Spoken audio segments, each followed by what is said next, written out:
ॐ अज्ञानतिमिरान्धस्य ज्ञानञ्जनशलाकया चक्षुरुन्मिलितं येन तस्मै श्रीगुरुवे नमः। ॐ नमो भगवते वासुदेवाय। ॐ नमो भगवते वासुदेवाय। ॐ नमो भगवते वासुदेवाय।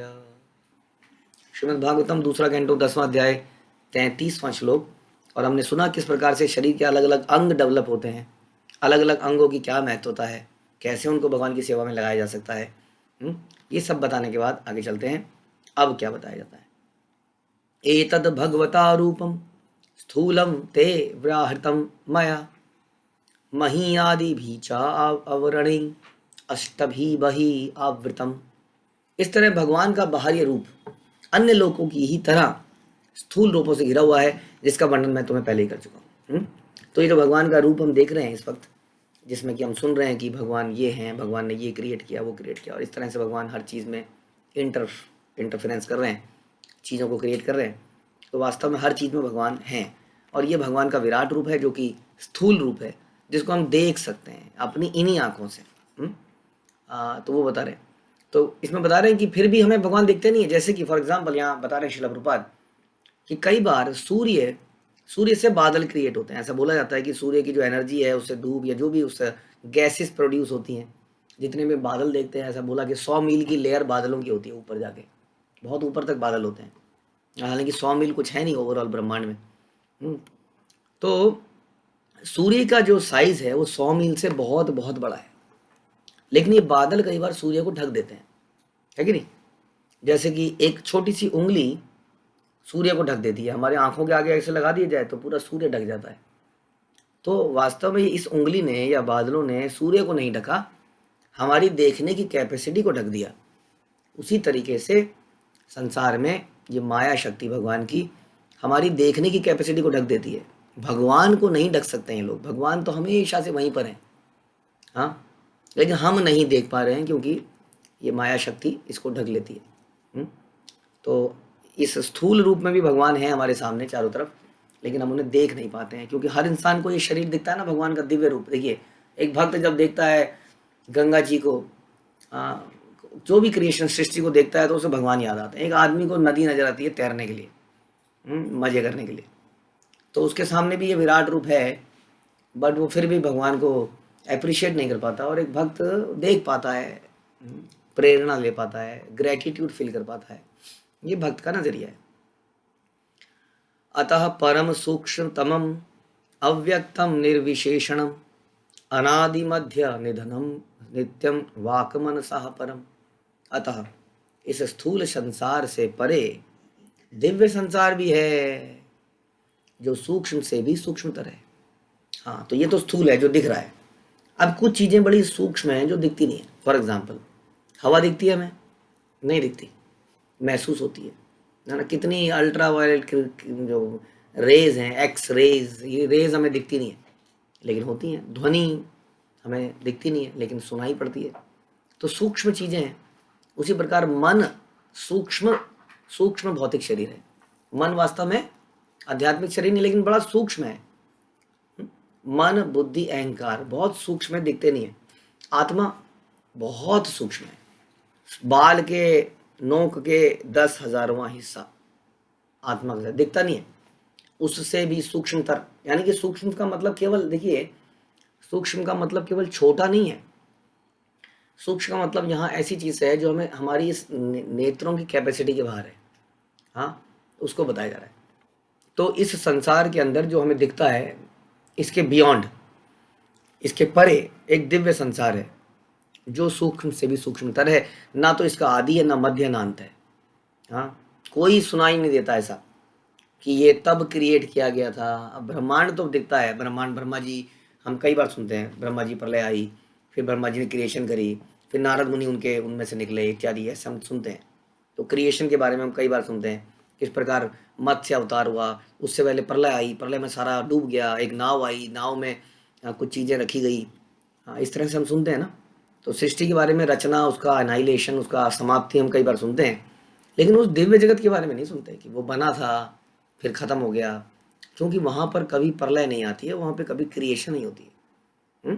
इसलिए वहाँ पे ना तो तमोगुण है ना रजोगुण है, इसलिए वहाँ केवल शुद्ध सतोगुण है, मिश्रण नहीं है उसमें। न मध्य और न अंत, अतः यह व्याख्या अथवा चिंतन की सीमाओं के परे है और भौतिक बोध से भिन्न है। यानी कि चिंतन से परे है, ये विषय एनालिसिस से नहीं समझा जा सकता। हाँ, ये कोई डॉक्टरी करने का विषय नहीं है कि हम लोग कुछ किताबें खरीद लें मार्केट से, बैठे रहें उस पर थीसिस लिख दें अबाउट स्पिरिचुअल वर्ल्ड। नो, क्योंकि ये हमारे चिंतन के परे वस्तु है, इसे केवल गुरु परंपरा से श्रद्धा द्वारा समझा जा सकता है।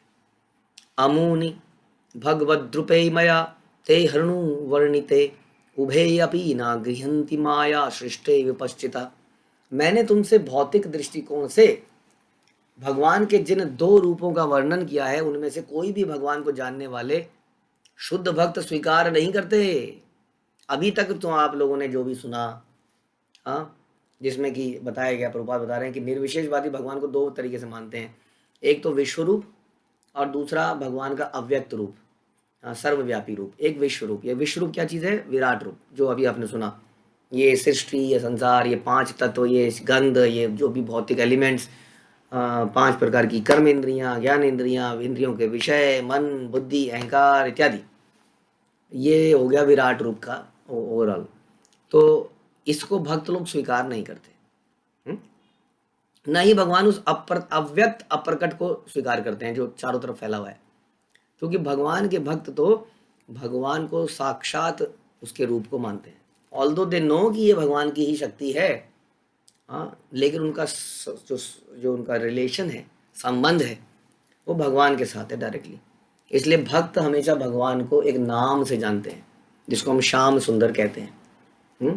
तो भक्त का, इसलिए हम देखते हैं कि अर्जुन के सामने जब विराट रूप प्रस्तुत किया गीता में 11वें अध्याय में, तो उस विराट रूप को देख के, क्योंकि अर्जुन की जिज्ञासा थी, कैसे कर लेते हो आप ये सब कुछ, कैसे आप हर जगह कैसे हो, जरा दिखाओ, आप तो सामने यहाँ खड़े हो, मैं समझ नहीं आ रहा कि आप हर जगह कैसे हो। तो कहते हैं अच्छा देख लो, ये 3D व्यू देखो, 3D 4D 5D कौन सा डी है, ये व्यू देखो। उसको समझ नहीं आया, चारों तरफ कहाँ भगवान नहीं है। उसने कहा हर तरफ तो आपके हाथ दिख रहे हैं, हर तरफ आपकी आंखें दिख रही हैं, समझ नहीं आ रहा है, ये सारे लोग आपके मुंह के अंदर जा रहे हैं, ये सारी सेना, ये द्रोण, ये बीच में सब ऐसा दिख रहा है कि आपके दांतों से चबाए जा रहे हैं, हाँ, ये सब मर रहे हैं, ये हो क्या रहा है ये सब कुछ, कौन हो भाई? तो कहते हैं मुझे नहीं, मुझे देखना नहीं है, आप अपने चतुर्भुज और अपने द्विभुज रूप में आ जाइए प्लीज़, वो रूप दिखा दीजिए। तो जो भक्त है वो भगवान की शक्ति से तो चोर उचक के अट्रैक्ट होते हैं ना। किसी घर जाते हैं, उसके धन को देखते हैं, अट्रैक्ट हो जाते हैं, तो उसकी संपदा को देखते हैं, संपत्ति को देखते हैं, कि स्त्री को देखते हैं, अट्रैक्ट हो जाते हैं। लेकिन वास्तव में जो भक्त है वो तो चरणों को देखता है, सेवा करता है। तो जो अभक्त हैं वो शक्ति से अट्रैक्ट होते हैं, इसलिए संसार में शक्ति की पूजा होती है। लेकिन भक्त को कोई मतलब नहीं इन चीज़ों से, क्योंकि उसको तो भगवान के चरण और उनकी सेवा चाहिए, इसलिए वो भगवान के साक्षात रूप को मानते हैं, इस विराट और इस निर्विशेष रूप के प्रति अट्रैक्ट नहीं होते हैं, जैसा कि अर्जुन नहीं हुआ।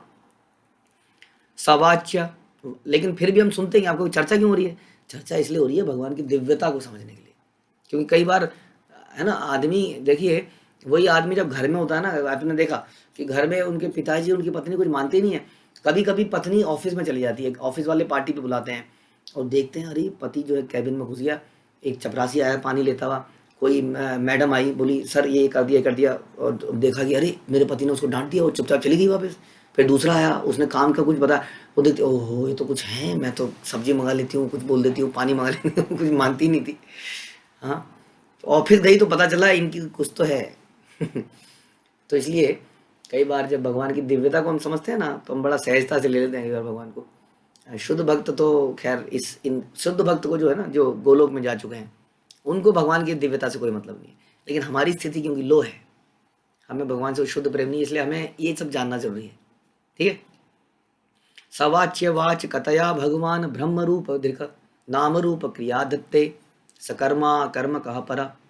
अपने दिव्य नाम गुण लीलाओं परवेश तथा विभिन्नताओं के कारण भगवान अपने आप को दिव्य रूप में प्रकट करते हैं। भगवान दिव्य रूप में प्रकट करते हैं, यद्यपि इन समस्त कार्यकलापों का उन पर कोई प्रभाव नहीं पड़ता है। हाँ, ऐसा नहीं है भगवान सुअर का रूप धारण करते हैं तो भगवान वैसे ही बन जाते हैं जैसे एक बार इंद्र बन गए थे। एक बार इंद्र को सुअर का शरीर मिला था। हाँ, आप जानते हैं कई बार गलत काम कर देते हैं, उन्हें श्राप मिलता है। लेकिन भगवान जब सूकर रूप में आते हैं तो वो इंद्र के कंपैरिजन में नहीं आते हैं, क्योंकि इंद्र तो एक जीव है। हाँ, उसको तो पता ही नहीं कि वो सूअर के शरीर में पड़ा है। हाँ, भगवान इतने सुनहरे रूप में आए सूअर बन के भी, कि उनका जल जहाँ जहाँ पड़ा, उनके बाल जहाँ जहाँ झड़े, हाँ, तो वराह रूप में जब उन्होंने ऐसे ऐसे करके झाड़ा अपने आप को, तो कुछ जगह बाल झड़ गए। बताते हैं उनके बालों से कुशाग्रास बनी, जो कि हम यज्ञ इत्यादि में इस्तेमाल करते हैं। हाँ, तो इस प्रकार से भगवान हर लीला में, हर अवतार में गुणातीत रहते हैं। उन्हें संसार की ये गुणों का, शक्ति का कोई प्रभाव नहीं पड़ता। हाँ, ये हमें समझना पड़ेगा।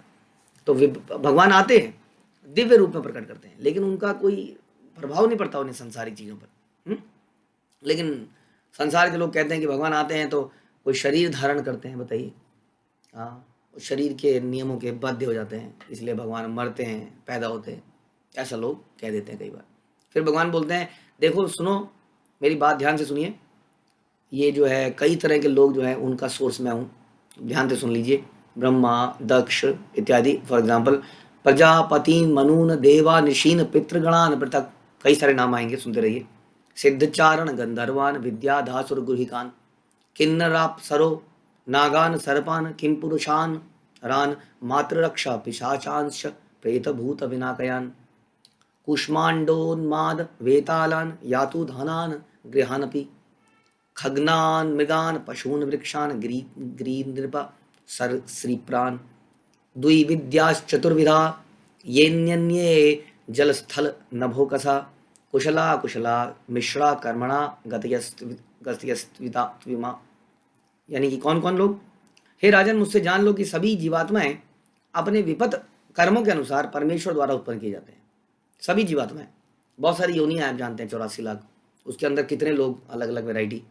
इसमें ब्रह्मा, दक्ष, वैवस्वत, मनु, सामयिक प्रधान, इंद्र, चंद्र, वरुण, देवता, भृगु, व्यास, वशिष्ठ, पितृलोक, सिद्धलोक के वासी, चारण, गंधर्व, विद्यासुर, असुर, यक्ष, किन्नर, देवदूत, नाग, बंदर, किम पुरुष, मनुष्य, मातृलोक के वासी, असुर, पिशाच, भूत प्रेत, उन्मादी, शुभ अशुभ, नक्षत्र, विनायक, जंगली पशु, पक्षी, घरेलू पशु, सरीसर्प, पर्वत, जड़ तथा चेतन जीव, जरायुज, अंडज, स्वेदज, उदीभज जीव तथा अन्य समस्त जल स्थल आकाश के सुखी दुखी मिश्रित सुखी दुखी जीव सम्मिलित हैं।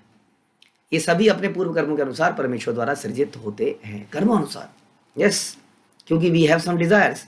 जैसे जैसे डिजायर्स हैं, भगवान ने बड़ी सुंदरता से वैसे वैसे शरीर बना रखे हैं। कई बार हम देखते हैं, अभी बरसात के मौसम में घेंगा चलते हैं, हम देखते हैं, देखिए एक ऐसा जीव है जो अपने घर के साथ चलता है, क्योंकि जीवात्माओं को घर से बड़ा अटैचमेंट है। हम कहते हैं क्लास आइए सुनिए, नहीं अभी डस्टिंग का समय नहीं मिलता, मुझे डस्टिंग करनी है घर में। और हृदय की डस्टिंग कब करेंगे? कपड़े धोने हैं, अपना कपड़ा कब धोएंगे? हाँ, तो कई बार हम घर से इतना अटैच हो जाते हैं कि अपने आध्यात्मिक कर्तव्यों को भूल जाते हैं, भौतिक कर्तव्यों को ध्यान में रख के। तो भगवान ऐसी यूनियन बनाते हैं, नो प्रॉब्लम, जहाँ जाइए घर लेके जाइए। तो इस तरह से तो जितने तरह के शरीर बनाए गए, कुछ जीवात्माएं अपेक्षा सुखी हैं, कुछ दुखमय स्थितियों में जीवन बिताती हैं, किंतु वास्तव में इनमें से कोई भी भौतिक बद्ध जीवन में सुखी नहीं है। प्रभुपाद यहाँ बहुत अच्छी बात बता रहे हैं कि बंदी कोई है, तो क्या कोशिश करता है कि एक होता है प्रथम श्रेणी का बंदी, सेकंड दर्जे का, थर्ड डिग्री का। तो थर्ड डिग्री का सबसे बुरा व्यवहार किया जाता है, एक बंद घटिया सी कटोरी में उसको डाल दिया जाता है, अकेला रहता है। हाँ, और थोड़ा सेकंड डिग्री के बाद 2-4 लोग हैं, फर्स्ट डिग्री के बाद बहुत सारे लोग हैं, तो गप्पे गप्पे मार मूर के थोड़ा ताश वाश खेल के समय बीत जाता है जेल का। तो आदमी को ये कोशिश नहीं करनी चाहिए कि वो थर्ड डिग्री के जेल से सेकंड डिग्री में आए, फिर फर्स्ट डिग्री में आए।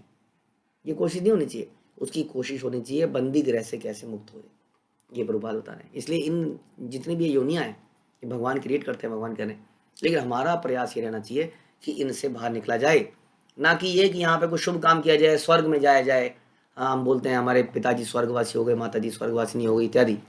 स्वर्ग नहीं जाना है, स्वर्ग एक और फर्स्ट डिग्री का जेल है, बट वो जेल है, यहाँ से निकलने का प्रयास करना है।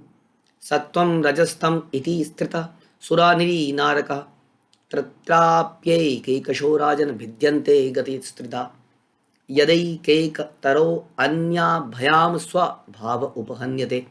प्रकृति के विभिन्न गुण यानी कि सतोगुण, रजोगुण, तमोगुण के अनुसार विभिन्न प्रकार के प्राणी होते हैं। हाँ, देवता, मनुष्य, नारकीय जीव।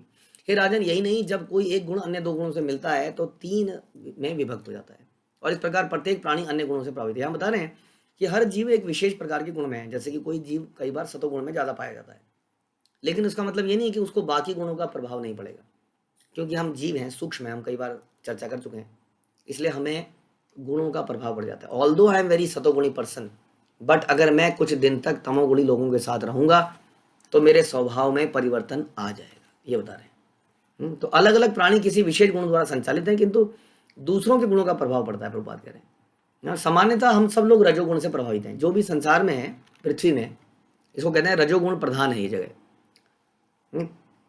क्योंकि हम सब लोग अपनी इच्छाओं की पूर्ति के लिए आए हैं और घोर संघर्ष कर रहे हैं कुछ क्रिएट करने का, है ना, इसलिए हमारे अंदर रजोगुण है। लेकिन बता रहे हैं कि रजोगुण होने के बावजूद हमारे अंदर जैसी संगति करते हैं वैसा ही दूसरे गुणों का प्रभाव पड़ जाता है। कई बार रजोगुणी व्यक्ति तमोगुण में गिर जाता है, यानी कि वो शराब, जुआ इत्यादि घटिया कामों में डूब जाता है और बिल्कुल निचले दर्जे पर आ जाता है। और कई बार ऐसा व्यक्ति किसी सतोगुणी व्यक्ति से मिलता है और कई बार तो उसके अंदर सारी बुराई आदतें छूट जाती हैं। कई बार एक व्यक्ति एक भक्त से मिलता है, शुद्ध सतोगुणी, जो कि उसको भक्ति पैदा करता है उसके अंदर। तो इस प्रकार से ये गुण चल रहे हैं, यानी कि संगति से हमारे ऊपर इन गुणों का प्रभाव पड़ता है। अदरवाइज ये तीनों गुण संसार में चल रहे हैं। कोई भी इसका मतलब ये नहीं कह सकता कि मैं सतोगुणी हूँ, कोई ये नहीं कह सकता कि मैं तमोगुणी हूँ। इट ऑल डिपेंड्स कि किसकी संगति में आप हैं। हाँ, कहते हैं ना कि एक आदमी का पता चलता है कि वो किसकी कंपनी में है, द कंपनी कीप्स, उससे पता चलता है कि वो कैसा होगा, क्योंकि उस पर उसका प्रभाव पड़ता है। इसलिए हमें अपनी संगति सुधारनी चाहिए। हमें कोशिश करनी चाहिए कि हम सतोगुणी, शुद्ध सतोगुणी भक्तों के बीच में ज़्यादातर रहे, ताकि इन गुणों का जो है ना प्रभाव, क्योंकि हम अपनी शक्ति से इन गुणों के प्रभाव को नहीं हटा पाते, अक्सर देखा गया है।